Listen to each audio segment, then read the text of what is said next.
ఓం శ్రీ గురుభ్యో నమ. ఓం శ్రీ మాత్రే నమ.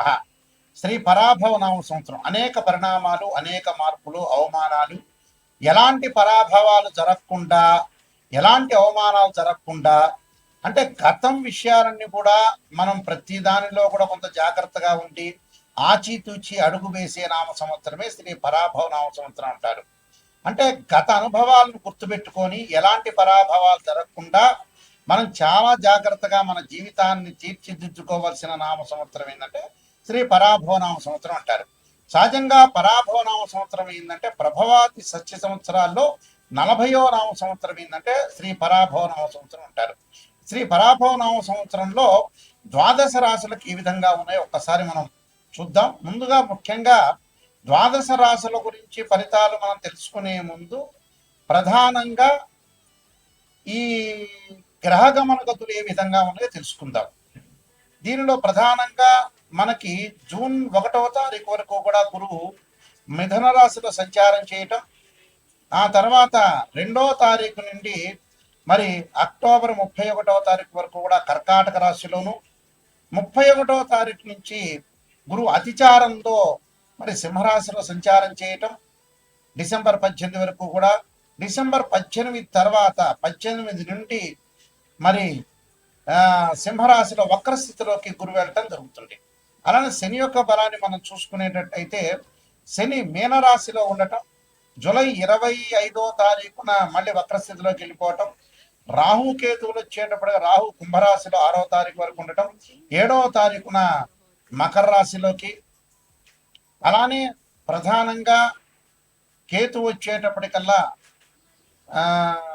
సింహరాశిలో సంచారం చేయటం 6వ తారీఖు వరకు కూడా, 7వ తారీఖున వచ్చేటప్పుడు కర్కాటక రాశిలో సంచారం చేయటం, రవి బుధ శుక్రగ్రహాలు 30 రోజుల పాటు ఒక రాశి నుంచి మరొక రాశికి మారటం, కొంచెం 45 రోజుల పాటు, చంద్రుడు 2.5 రోజుల పాటు ఉంటాడు. ఇవన్నీ కూడా గోచారరీత్యా చెప్పబడే ఫలితాలు అంటారు. గోచారరీత్యా ఈ మేషాది ద్వాదశ రాశుల వాళ్ళకి ఏ విధంగా ఉందో ఒక్కసారి మనం తెలుసుకుందాం. మకర రాశి వారికి ప్రధానంగా శ్రీ పరాభవ నామ సంవత్సరంలో 2 ఆదాయం 8 ఖర్చుగా ఉంటుంది, 1 రాజ్య పూజ్యం, 2వ మానంగా ఉంటుంది.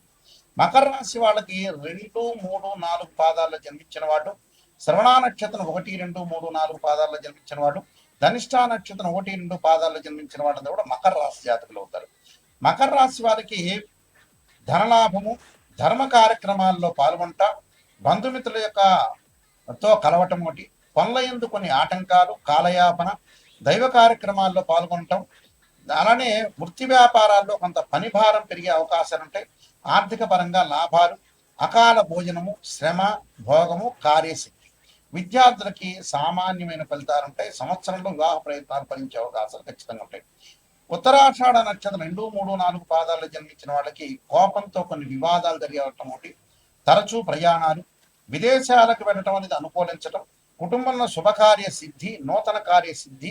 అలానే తప్పకుండా వీళ్ళు గణపతి రుద్రహోమం చేసుకోవటం, వృద్ధులకి సేవ, ఆలయంలో నైవేద్యము, ద్రవ్యము సమర్పణ, అంటే ఆలయంలో ఏదైతే మనం పూజ చేస్తాం అగరబత్తులు, కర్పూరం ఇలాంటివన్నీ కూడా సమర్పించడం, పూలు పండ్లు అక్కడ ఉండే అర్చకులకు ఇవ్వటం చాలా మంచిది.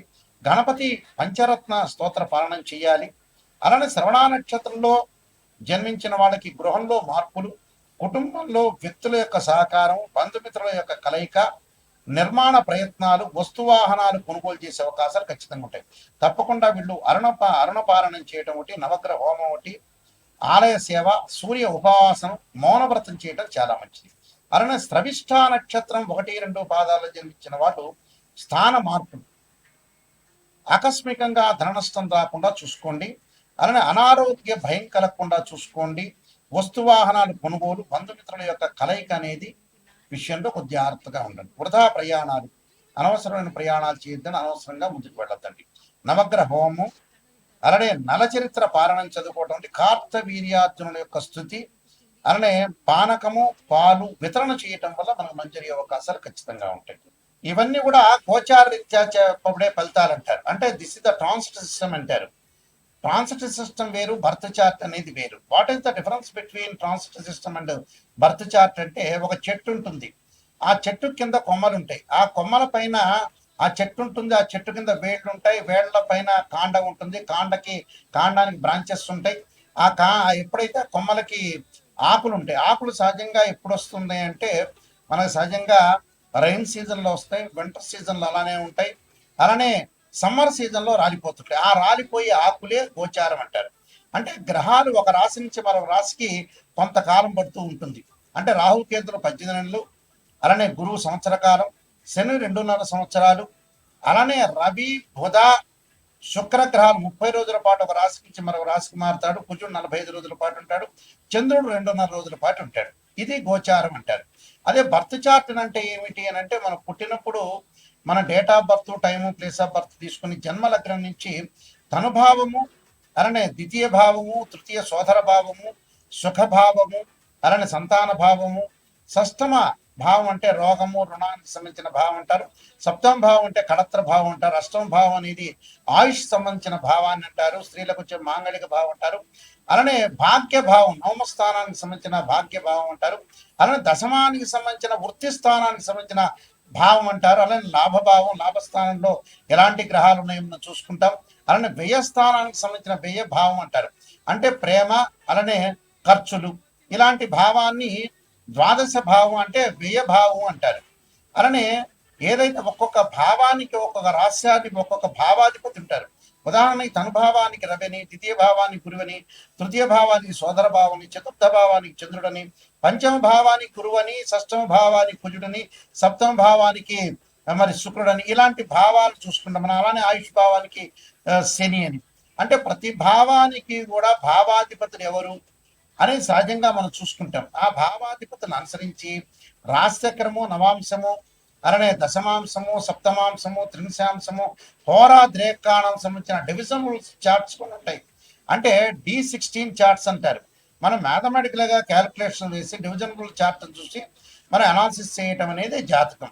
అంటే ఉదాహరణకి ఒక వివాహానికి సంబంధించిన విషయాన్ని ఒక అబ్బాయికి కానీ అమ్మాయికి కానీ చూడాలంటే ఖచ్చితంగా రాశిచక్రము, నవాంశము, భావచక్రము, దశల అంతర్దశలు.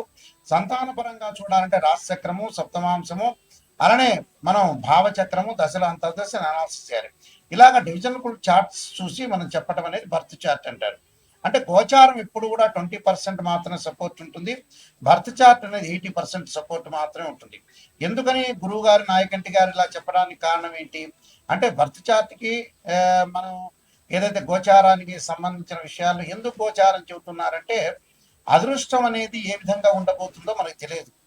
ఒక నిమిషంలో అదృష్టం కలగవచ్చు. అంటే మన లైఫ్లో ఎప్పుడు కూడా ఒక నిమిషంలో ఎంత కృషి చేసినా కూడా ఆవగింజంత అదృష్టం అనేది ఉండాలంటారు. ఆవగింజంత అదృష్టమే మన జీవితంలో లైఫ్లో గోచారం అంటారు. ఈ గోచార పరంగా మనం ఏ విధంగా చూసుకోవాలి. ఖచ్చితంగా కొన్ని ప్రత్యేకంగా మీకు రెమెడీస్ చెప్పబోతున్నాను. ఆ రెమెడీస్లో ప్రధానంగా మీరు చేయాల్సినవి ఏమిటి అని అంటే ఉద్యోగపరంగా ఇబ్బందులు కలుగుతున్న వ్యక్తులు ఎవరైతే ఉంటారో సూర్యుడి యొక్క ఆరాధన చేయాలి. ఆదిత్యాయుధే సహస్రమూర్తాయ ధీమే తన్నో సూర్య ప్రచోదయాత్ అనే మంత్రాన్ని చక్కగా చదువుకోవటం, గోధుమలు దానం చేయటం చాలా మంచిది. అలానే మానసికంగా ఆందోళన పడుతున్న వాళ్ళు క్షీరపుత్రాయుధి అమృతతత్వాయ ధీమే తన్నో చంద్ర ప్రచోదయాత్ అని చంద్రుడి యొక్క ఆరాధన చేయటం, అలానే మనం బియ్యాన్ని దానం చేయటం వల్ల కూడా మంచి జరుగుతుంది. అలానే వాహన ప్రమాదాలు జరగకుండా, కోర్టు సమస్యలు రాకుండా, వివాదాలు అన్నదమ్ముల మధ్యలో సఖ్యత అనేది చాలా ఇంపార్టెంట్ కాబట్టి ఎలాంటి ప్రాబ్లమ్స్ అన్నదమ్ముల మధ్యలో రాకుండా ఉండడానికి అంగార గ్రహాన్ని ఆరాధన చేయాలి. రాహుకాలంలో దీపం పెట్టడం, అంగారకాయుధే శక్తి హస్తాయ ధీమే తన్నో భౌమ ప్రచోదయాత్ అనే మంత్రాన్ని, అలానే ధరణీగర్భ సంభూతం విద్యుత్ కాంతి సమప్రహం కుమార శక్తి హస్తంచ మంగళం ప్రణమామ్యం అనే మంత్రాన్ని కూడా చక్కగా చదువుకోవటం, కందులు, ఎర్రని వస్త్రాన్ని దానం చేయడం చాలా మంచిది. అలానే బుధగ్రహం యొక్క అనుకూలత లేకపోతే విష్ణు సహస్రనామ పాలనం చేయటం, పెసలు దానం చేయాలి. అలానే ముఖ్యంగా విద్యార్థులకు అనుకూలంగా ఉండాలంటే దక్షిణామూర్తి స్తోత్ర పాలనం చేసుకోవటం ఒకటి. అలానే దేవగురువైన బృహస్పతికి సంబంధించిన శనగలు దానం చేయటం చేయాలి. అలానే ధనపరంగా ఇబ్బందులు కలిగే వాళ్ళు యక్షాయ కుబేరాయ వైశ్రవణాయ ధనధాన్యాధిపదే ధనం ధాన్యం సముద్యమే దేహిమే దాపయిస్వ అనే మంత్రాన్ని చక్కగా చదువుకోవాలి. అలానే వివాహం కాని స్త్రీ పురుషులు ఎవరైతే ఉంటారో అమ్మాయిలు వచ్చారు వరపాస్పత సముద్రాభిషేకం, అఘోర గౌరీ పాస్పత సముద్రాభిషేకం, అబ్బాయిలు వచ్చారు కన్యాపాస్పత సముద్రాభిషేకం చేయాలి. అలానే ఆరోగ్యపరంగా ఇబ్బందులు కలిగేవాడు శరీరే జర్జరీభూతే వ్యాధిగ్రస్తే కలేబిర ఔషధం జాహ్నవీతోయం వైద్యో నారాయణి అనే మంత్రాన్ని చదువుకోవాలి. విదేశాలకు వెళ్ళలేని వాళ్ళు, ఇబ్బందులు పడుతున్న వారు తప్పకుండా రాహు యొక్క ఆరాధన చేయాలి. రాహుకాలంలో దీపం పెట్టడమే కాకుండా అర్ధకాయ మహావీరం చంద్రాదిత్యమర్థనం సింహకాకర్ప సంభూతం తమ రాహుం ప్రణమామ్యం అనే మంత్రాన్ని చదువుకోవాలి. ధనపరంగా ఎవరైతే ఇబ్బందులు పడుతున్నారో యక్షాయ కుబేరాయ వైశ్రణాయ ధనధాన్యాధిపతి ధనం ధాన్యం సమృద్ధివే దేహి మీద ఆపై స్వాహ అనే మంత్రాన్ని చక్కగా చదువుకుంటే వీళ్ళకి మంచి జరిగే అవకాశాలు ఖచ్చితంగా ఉంటాయి. ఇవన్నీ కూడా ప్రతిదీ కూడా మనం రెమెడీ చేసి ఎప్పుడైనా సరే జాతకం చెప్పించుకునే వాళ్ళు ఎవరైనా సరే మా దగ్గరికి వచ్చినప్పుడు నెగిటివ్ పాజిటివ్ రెండు కూడా ఆలోచించేయండి. లైఫ్లో ఎప్పుడు కూడా పొగడటం కాదు, నిజాన్ని తెలుసుకుంటే మన జీవితం అనేది డెవలప్మెంట్ అయ్యే అవకాశం ఖచ్చితంగా ఉంటుంది. అందువల్ల ఖచ్చితంగా మా దగ్గరికి వచ్చే వాళ్ళు ఎవరైనా సరే నెగిటివ్ పాజిటివ్ రెండు చెప్పించుకోవాలి. ఎందుకంటే నెగిటివ్ చెప్పించుకున్నారనుకోండి ఎలాగ మనం డెవలప్మెంట్ చెందాలి, ఆ నెగిటివ్ను పాజిటివ్ చేసుకోవటం ఎలా అనే ఆలోచన చేస్తేనే మన లైఫ్ అనేది లీడ్ అయ్యే అవకాశాలు ఖచ్చితంగా ఉంటాయి. పొగట్టం ఏముంది, ఎప్పుడైనా ఎవరైనా మన పక్కింటి వాడైనా మనల్ని పొగుడతాడు. ఆ పొగట్టం ఏమి పెద్ద జ్యోతిష్యంలో అంతర్భాగమే కాదు. కాబట్టి జాగ్రత్తగా ఆలోచన చేయండి. మీరు తప్పకుండా నేను నెంబర్ ఆఫ్ ఆస్ట్రాలజీ బుక్స్ రాశాను. కాలసర్పయోగము, కాలసర్పయోగ చంద్రిక, రాహుకేతులు, ఛాయాగ్రహాలు, బృహత్ పరిహార సింధు, సర్వదేవతా కోతలు పార్ట్ 1 పార్ట్ 2, పుత్రగణపతి వ్రతము, అలానే జాతక చంద్రిక, వివాహ మార్తాండము, స్వప్నశాస్త్ర ఫలదీపిక, ప్రొడక్షన్ ఆఫ్ ఆస్ట్రాలజీ, ఇలాంటి నెంబర్ ఆఫ్ ఆస్ట్రాలజీ బుక్స్ అని రాశాను. తప్పకుండా ఇవన్నీ రాజమండ్రి మోహన్ పబ్లికేషన్లో దొరుకుతాయి, లేకపోతే నా దగ్గరైనా దొరుకుతాయి. మీరు www.nayakanti.com కానీ www.nayakanti.in అనేది చూడండి. మేము వంశపారంపర్యంగా చెప్పే వ్యక్తులమే. ఖచ్చితంగా మీరు ఏ సందేహం ఉన్నా కూడా మా నెంబర్కి కాల్ చేయొచ్చు. నా నెంబర్కి కాల్ చేస్తే ప్రతి విషయాన్ని కూడా చెప్తారు. అయితే మా దగ్గర జాతకం చెప్పించుకున్న వాళ్ళు ఎవరైనా సరే నేను చెప్పిన విషయాన్ని మీరు వాయిస్ రికార్డింగ్ చేసుకోండి. వాయిస్ రికార్డింగ్ ఎందుకు చేసుకోమంటున్నానంటే కొన్ని జాతకాల్లో నెగిటివ్ ఉంటే పాజిటివ్ ఉంటాయి. మీరు రికార్డ్ చేసుకున్నారనుకోండి, గురువు గారు ఈ పదార్థం తినకూడదని చెప్పారు, నాయకంటి గారు ఇలా సూచనలు చేశారు అనేది నిజాన్ని తెలుసుకుంటారు. ఇప్పుడు నేను చెబుతాను, మీరు మర్చిపోతారు. మర్చిపోయిన తర్వాత ఏమవుతుంది, ఏదో చెప్పారు గురువు గారు బిజీగా ఉన్నారు అనుకుంటారు. కాబట్టి వాయిస్ రికార్డింగ్ అని మస్ట్. ఏ విషయాన్నైనా సరే నాతో మాట్లాడచ్చు. ఆ స్క్రీన్ మీద స్క్రోలింగ్ అవుతున్న నెంబర్ ఉంటుంది, ఆ నెంబర్కి మీరు ఫోన్ చేసి మీరు తెలుసుకోండి. శ్రీ పరాభవనామ సంవత్సరంలో మీ అందరికీ కూడా శ్రీ పరమేశ్వరుడి యొక్క కరుణాకటాక్షం ఉండాలని ఆశిస్తూ సర్వే జనా సుఖినో భవంతు.